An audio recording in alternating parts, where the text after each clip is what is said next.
Speed पूछा है क्या सवाल में?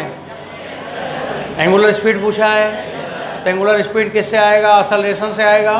तो अल्फ़ा को D omega by D T करोगे तभी तो ओमेगा आएगा। बराबर बच्चों देखते जाना, माइनस पाई पाई हटा दो, लैम्डा 2 पाई आर स्क्वायर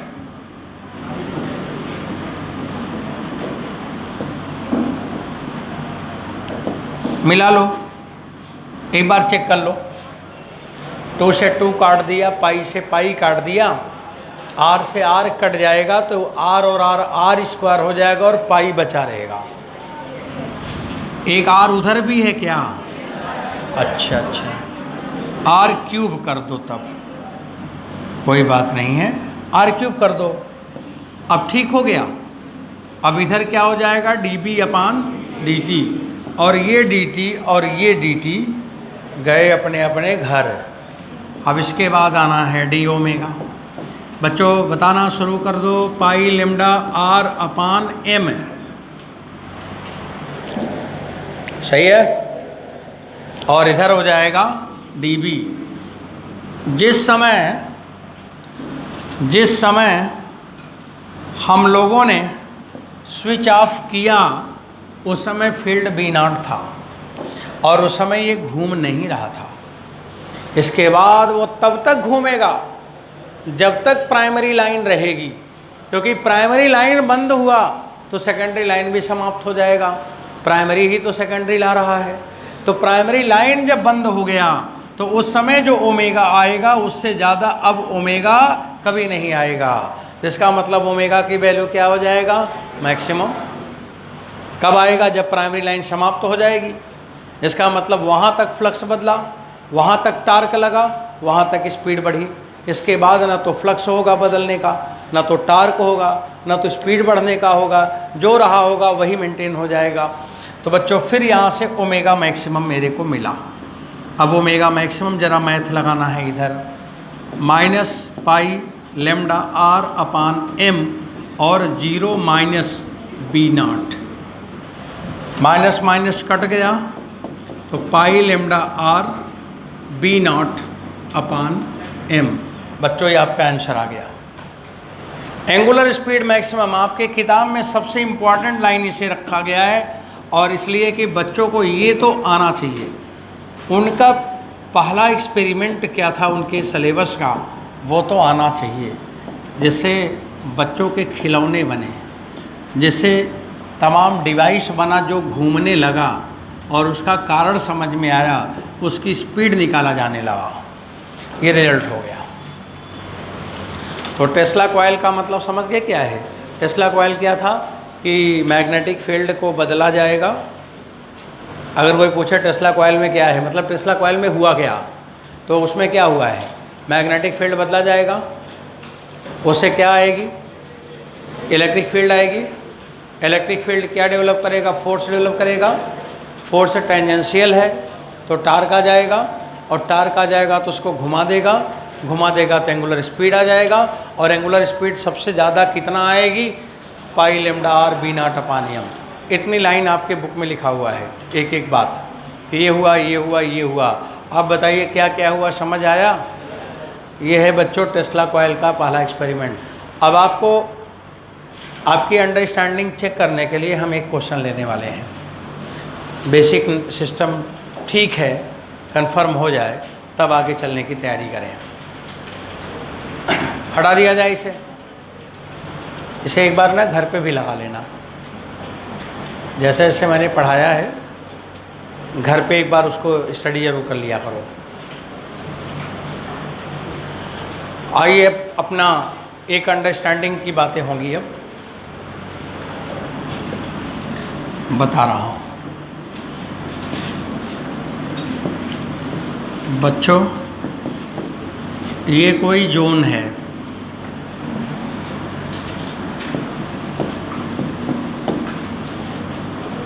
इसमें ये रिंग है,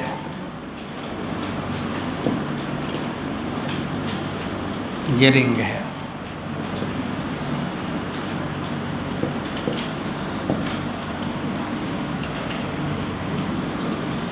ये भी रिंग है।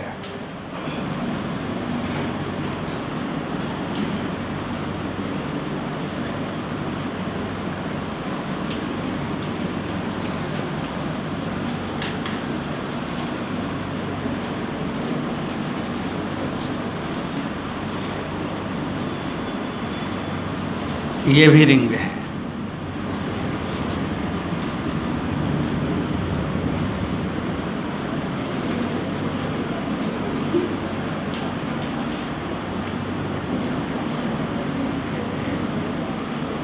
ऊपर वाला भी रिंग है।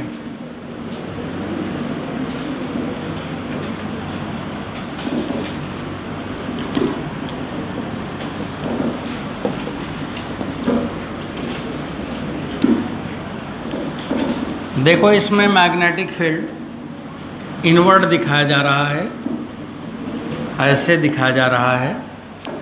और बच्चों यहाँ पे मैं लिख रहा हूँ dB/dt और माइनस अल्फ़ा, मतलब मैग्नेटिक फ्लक्स बदल रहा है और माइनस अल्फ़ा माने फील्ड बदल रहा है, घट रहा है। ये क्वेश्चन लिखा हुआ है फॉर dB/dt बराबर माइनस अल्फ़ा।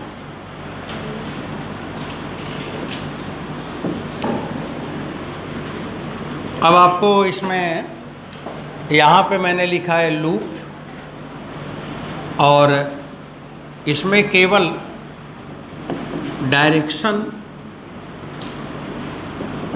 लूप लिखा है, अभी लूप लिख रहा हूँ, और इलेक्ट्रिक फील्ड नहीं। चलो इलेक्ट्रिक फील्ड और करंट दोनों लिख रहा हूँ।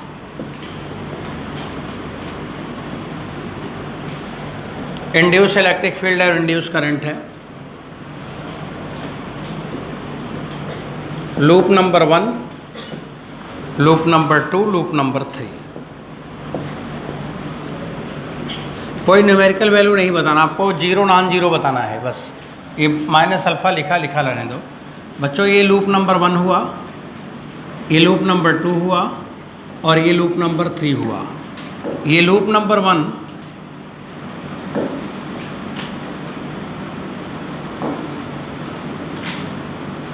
प्लास्टिक है, और लूप नंबर 2 लोहा है, और लूप नंबर 3 कॉपर है।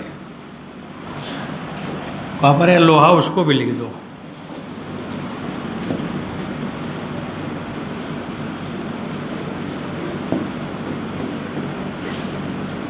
ये भी लोहा है।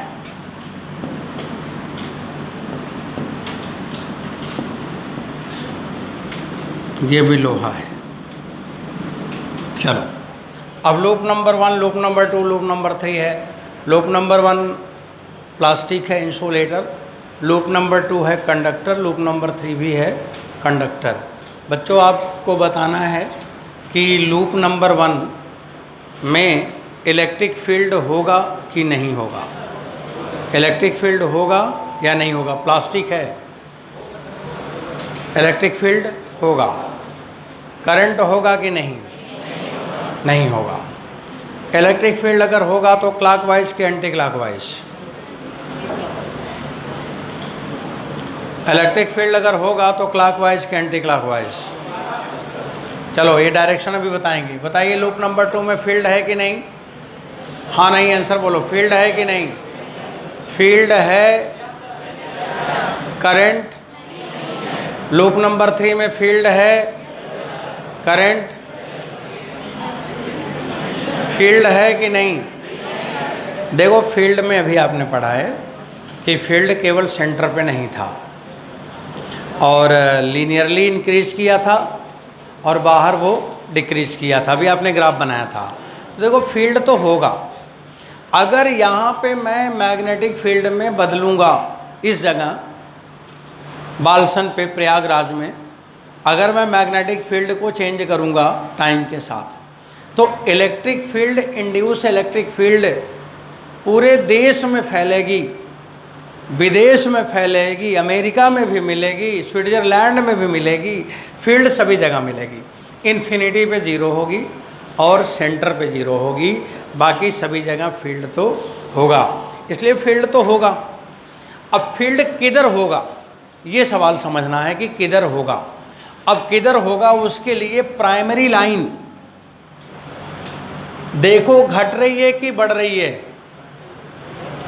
प्राइमरी लाइन क्या हो रही है, घट रही है कि बढ़ रही है।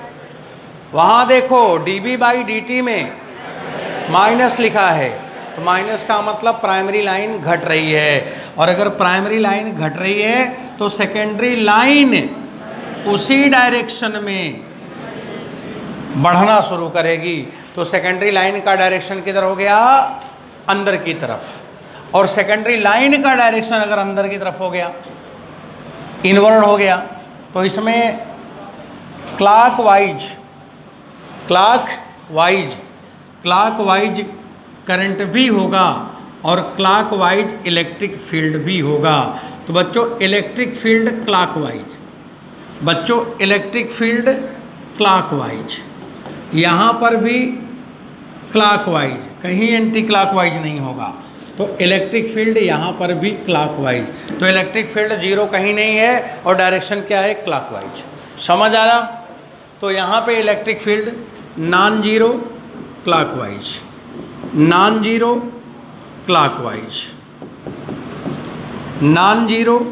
क्लॉकवाइज। तो फील्ड तो सभी जगह है।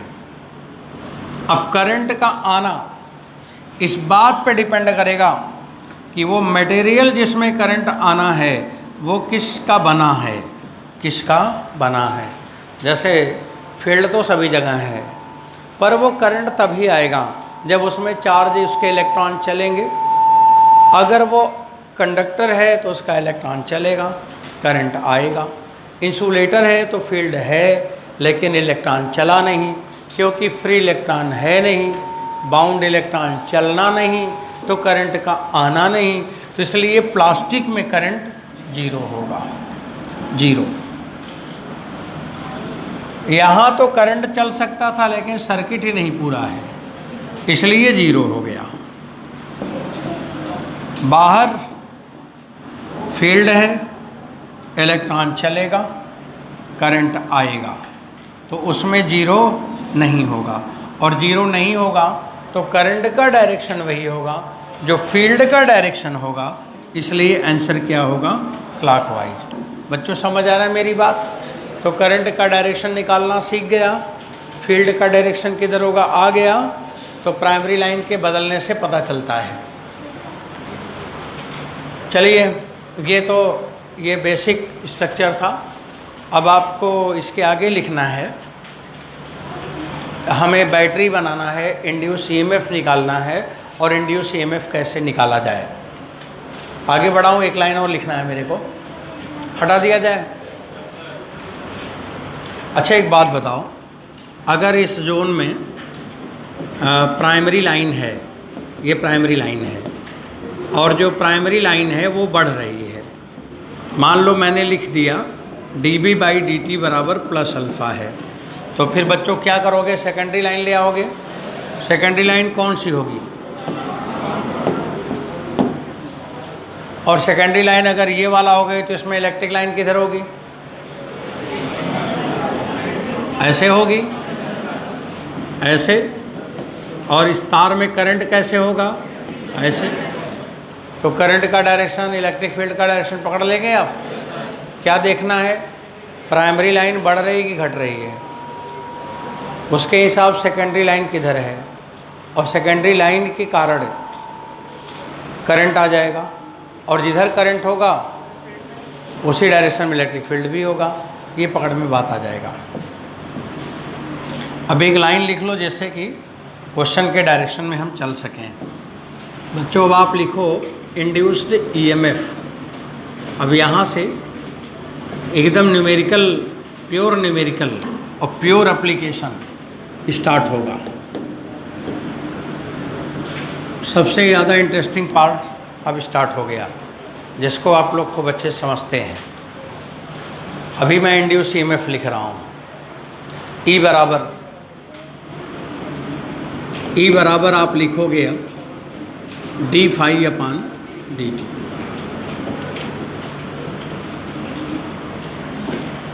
माड भी लगा सकते हो।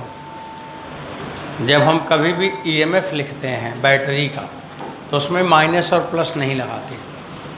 माइनस प्लस तो केवल डायरेक्शन है।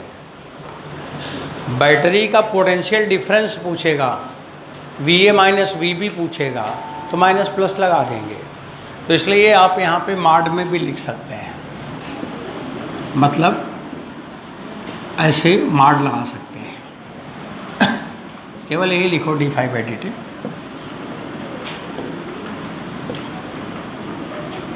अब इंड्यूस मैंने ऊपर ही लिख दिया है इसलिए ज़रूरत नहीं पड़ेगा। इंड्यूस शब्द लिख लिया है ना यहाँ पे, तो इंड्यूस का मतलब माइनस को मैंने समझ लिया कि माइनस हम बोल रहे हैं।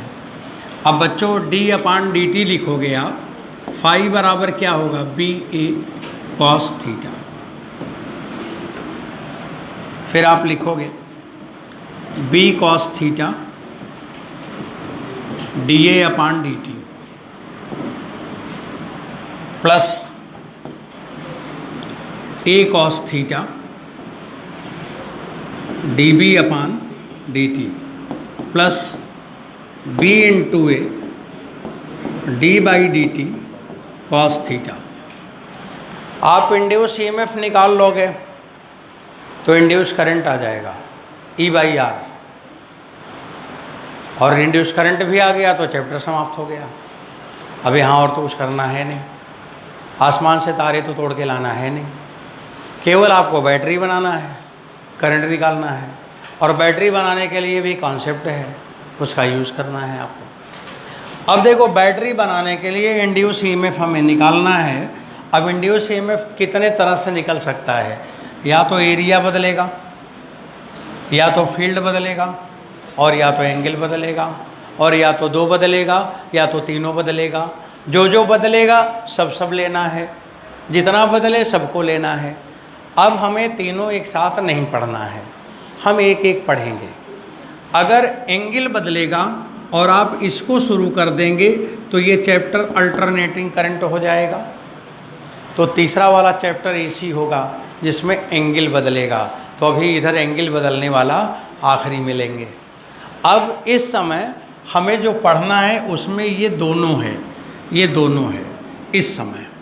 अब इन दोनों में हम ये वाला और ये वाला एक एक करके पढ़ेंगे। एक बार इसको लेंगे, एक बार इसको लेंगे। तो एक बार हम किसको लेने वाले हैं, एरिया बदले। फिर किसको लेने वाले होंगे, फील्ड बदले। फिर तब क्या पढ़ेंगे, हाल वोल्टेज। हाल वोल्टेज के बाद सब बेहाल हो जाएगा, सब ठीक हो जाएगा। चलिए अभी अल्टरनेटिंग करंट छोड़िए, इधर की तरफ मूव करिए। बच्चों एक सवाल, समय हो गया है क्या? समय रोज हो जाता है। ठीक है, समय काम है, अपना काम करे, और हम लोग का काम है अपना काम करें। चलो एक सवाल तो लिखे ही लो, कम से कम कुछ सोचेंगे कि क्या करना है।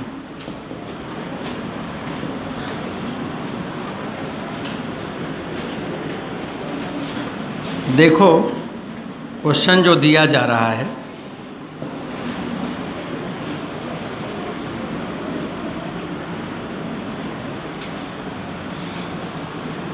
इधर मैग्नेटिक फील्ड है और मैग्नेटिक फील्ड की वैल्यू दिया है 0.5 टेस्ला।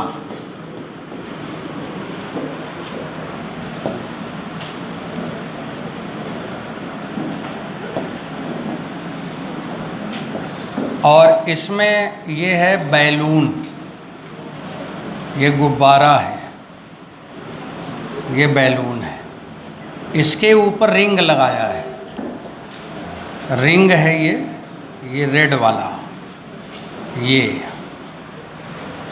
और इस बैलून को कर दिया जाए पंचर हो गया। अब इधर से क्या आएगा, एयर आएगा, और वो भी आ रहा है 30 सेंटीमीटर क्यूब पर सेकंड, बहुत तेज़ी से फ्लो हो रहा है। अब अगर ये फ्लो होगा, अगर एयर यहाँ से रिलीज़ होगा तो बताइए इसका एरिया बदलेगा, एरिया बदलेगा तो फ्लक्स बदलेगा, और फ्लक्स बदलेगा तो करंट आएगा। तो सवाल आया कि इसमें कितनी करंट फ्लो करेगी। तो बच्चों क्वेश्चन है फाइंड करंट इन